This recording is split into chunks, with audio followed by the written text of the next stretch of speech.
I'm working on putting that power steering pump in that I got back when I was in the US from Facebook Marketplace. Actually, I'll take that back. A Facebook group just for this particular motor. And this motor is not that common in the United States, so I figured it was gonna be pretty hard to find, but luckily this guy named Charles in the Facebook group came through. But the problem is that turns out there's a lot of different setups on these pumps. They had different configurations on these brackets, motor mounts, things like that. And the motor that I bought out of Boston, that boat did not have power steering at all. I matched these two bolt holes right here on the side of the motor, but all of this right here hits the motor mount. So it was definitely for a different motor mount configuration than what I have. And so the only choice that I have for this to work is to chop it off right here. I have no other choice. Now, there is still another part of this bracket that supports the pump as well in the front.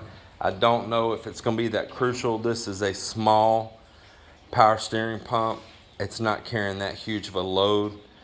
This will ride off its own belt, a V-belt, not on the serpentine belt. So that'll also kind of protect me too. That the worst case, if something ever happened with the belt, I don't lose everything.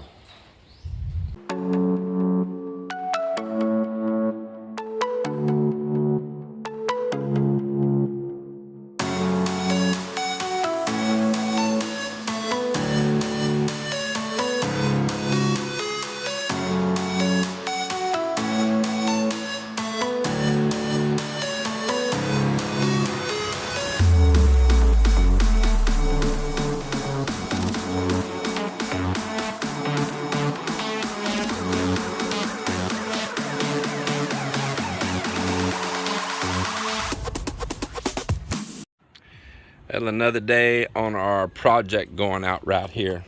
About years ago when I bought this property, you could have launched a boat right here. That's why the boat ramp just ended out right here. High tide here where I'm standing, you could be swimming right here. High tide, you would be swimming right here. You would be in 4 to 6 foot deep of water right here right now. That was before. And there's some old video of it, and you can see beach came on up in here, water came on up in here. That was after Typhoon Yolanda had destroyed it all. Then I started taking measures to capture sand, and this has been an ongoing process for the whole time that we've owned the property now.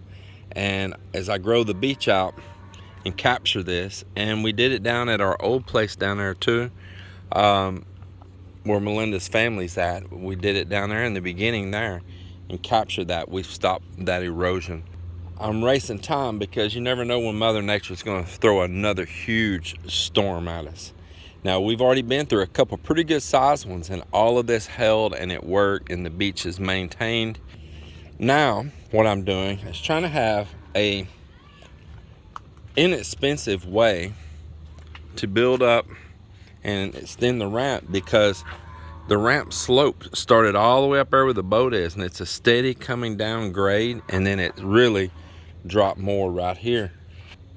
Build this up where the ramp's a little bit more level. It's going to kind of come on up towards the top of this concrete, and I wanted to do it as inexpensive and multi-purpose as I could. So I come up to do these kind of U-shape.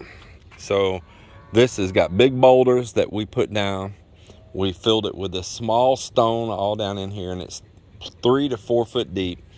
And it's all the way down to below where the beach sand is, to where it turns to gravel and low tide water line.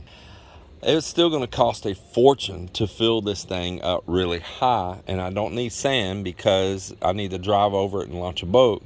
So I come up with this U method here. Come up, come across, come back down, and where the hollow void is in there, we put down membrane underneath it, and we put sand, and actually we even got rid of old glass bottles we could find everywhere. People left sacks sitting out, they couldn't find a way to get rid of them. And we did the same thing with all of this here too. Back when we did this, it's all full of old glass bottles underneath it. It was a way to get rid of them. So then after we block that up, put a membrane down so the sand don't fade away down into the stone below, and we packed all those glass bottles in there, and we packed more sand in over the top of it, and we compacted it, and we poured water all in to make the sand really go on down, and we added more till we got it full. And then we've capped it over with concrete over the top. So we poured this as one continuous pour, not two separate. It comes up, that makes like a wall, comes across and comes back down, and that leaves everything under it locked in. Underneath right here, and that goes across, and it'll have a little wall, little divider partition in this middle part, and we will backfill it with sand with some stone over the top of it. Now the width of these is wider, a good bit wider than the track is on the boat trailer, and it's also wider to the inside as what the track is on the trucks. But of course we're going to build this up both sides, so you're not going to like run a wheel off of it and drop and damage something. It's going to be filled to the top in here. Each day right now we've been getting like a section poured per day. Joel's son, it's him, and I got June, which June's good. There's no complaint about June whatsoever. I got Miller, which is one of Melinda's brothers. He can't work every time though. He's got other responsibilities too, because he works with the local barangay. And I got good old Joel. I think Nardo's coming back. He asked if he could. I sent word that he could, and really would like to have Mop back here though. But this is our project, and we don't do any like staking anything in or nothing. What we do is we have these form boards made right here down the sides, and we just put sacks of sand up against them on both sides down there, as you see, and we put a spacer in between the steel and the form, and then there's an inside sacrificial form. So we have this real thin plywood you see right here that's just ordinary. It's not treated or nothing, and it's going to be in there forever. It's just going to be lost forever in there, and that's just part of the cost of doing it. And that plywood's only a couple hundred something pesos per sheet, so it's not that big a deal. So that's the project right there.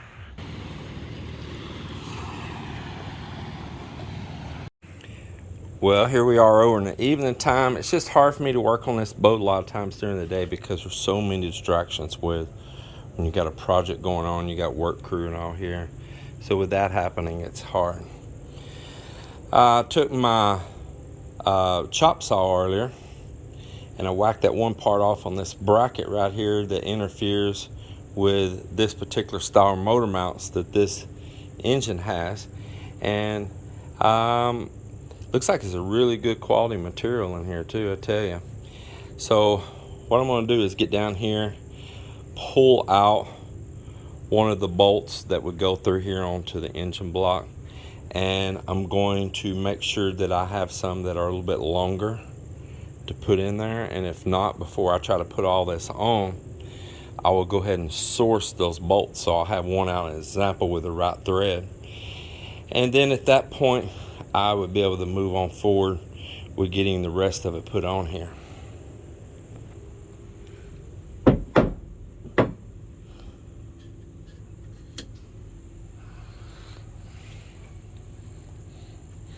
So I got down there earlier just to be sure that spacing was correct and I was on the right bolts on this bracket. I had some calipers right there, and I got down there and checked that out, and it was all dead on. I unbolted that bracket from the pump. Here's the pump itself,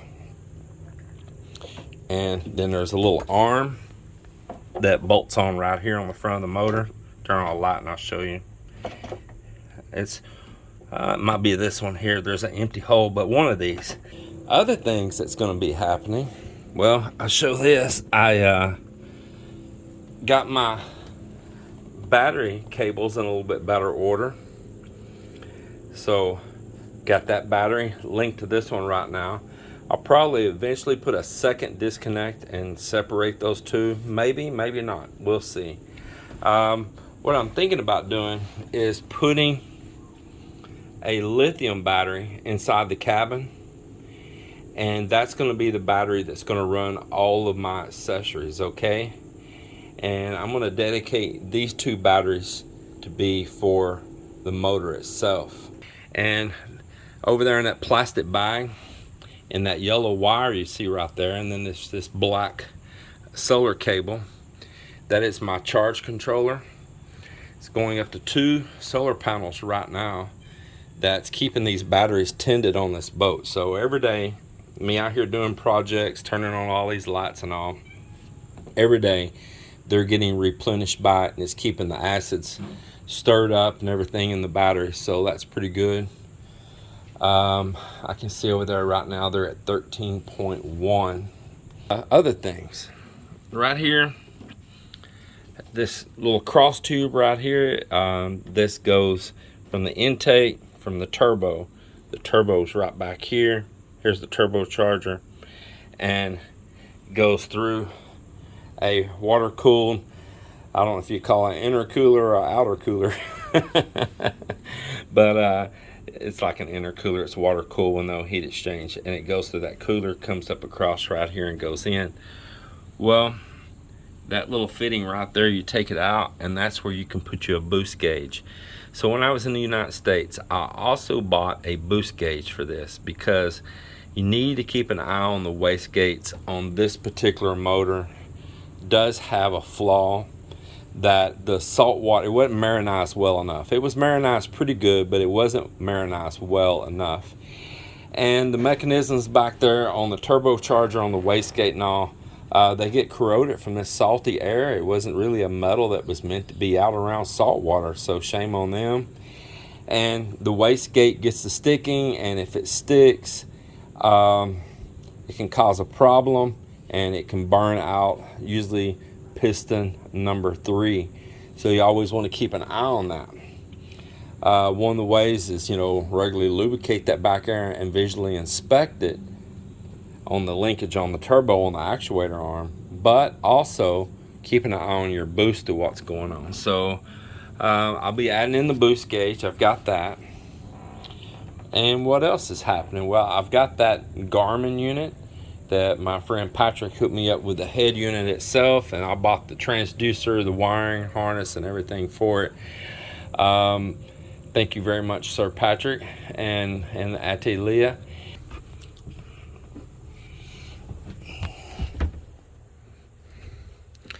There's one of the books on the boat right here.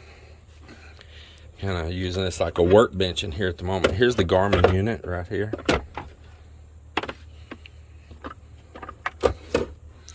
Really nice. Got a little cradle that you can pop this whole unit out of and take it in and leave the cradle mounted and bring the unit in. That way you don't have nobody swap it. But this also has the capability of being an electronic dash.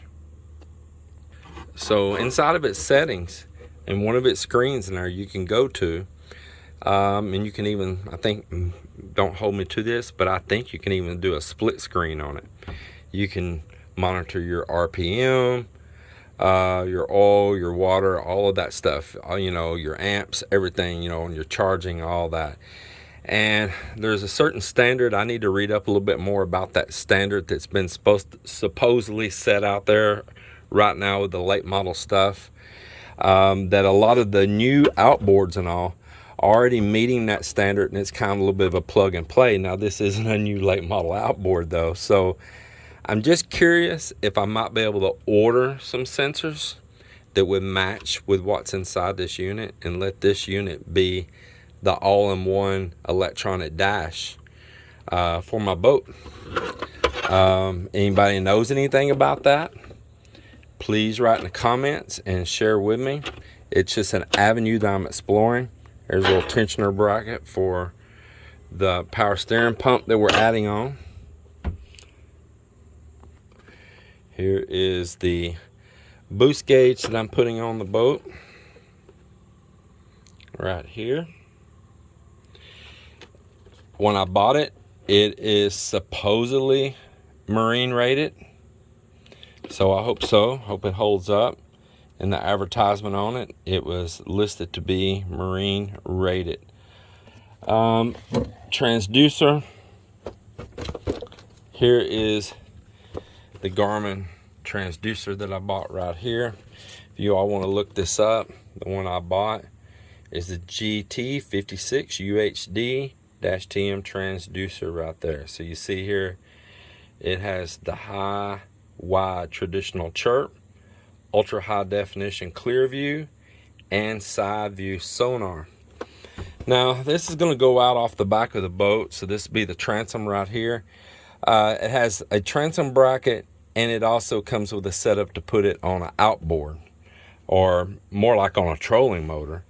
I'm gonna have it back here on my transom, and one of my big concerns is the children here in the Philippines, including my nieces and nephews, and when they all run over here with their little friends, and they want to climb on everything like it's a jungle gym. That is a huge concern of mine, that they're going to step up on this thing and break it. It shows that it should be able to swivel up and store away. But man, there's just no discipline among the children here. The parents just let them run wild like little wild Indians, man. I wouldn't even say wild Indian, because I think the Indians have more discipline. Don't know that for a fact. But here's a little bit of specs on it here. I'll show you.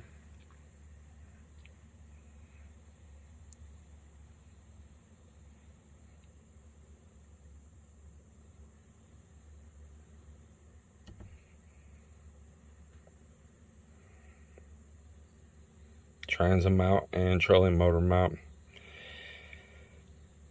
Hey, so thank you for listening about all the things that I've got going on for this boat. Let me show you the things I've already bought for it, the projects I'm working on, and the storms are starting to get a little bit further apart. We're still in what they call typhoon season here in the Philippines, but we're starting to move towards a calmer time of year. I'm trying to get this thing all ready for an enjoyable, hopefully enjoyable season coming up. And the other boat too. Maybe I don't want to take this one out, and I just want to take out the little simple banca. I've got some projects coming for it too. And right now I'm gonna stop this camera, get down here and get some of this work done.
Waret mo pasulod mo.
What a smile.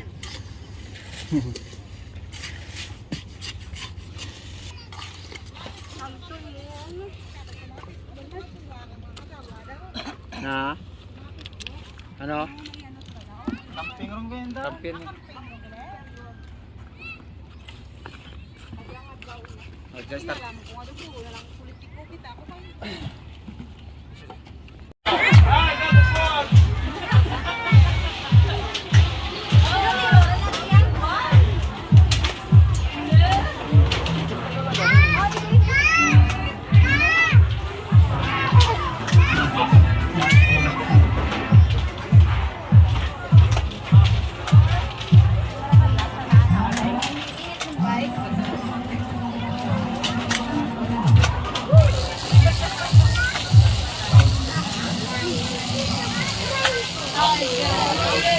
How high does it go?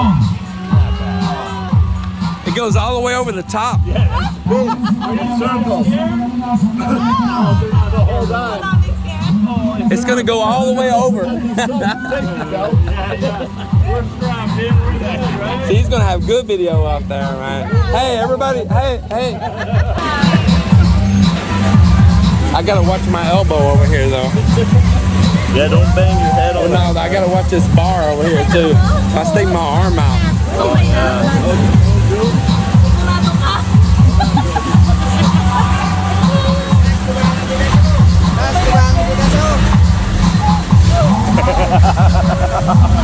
Wrap it up. Wum, wum, wum, wum. Boy, we done did a burnout, man.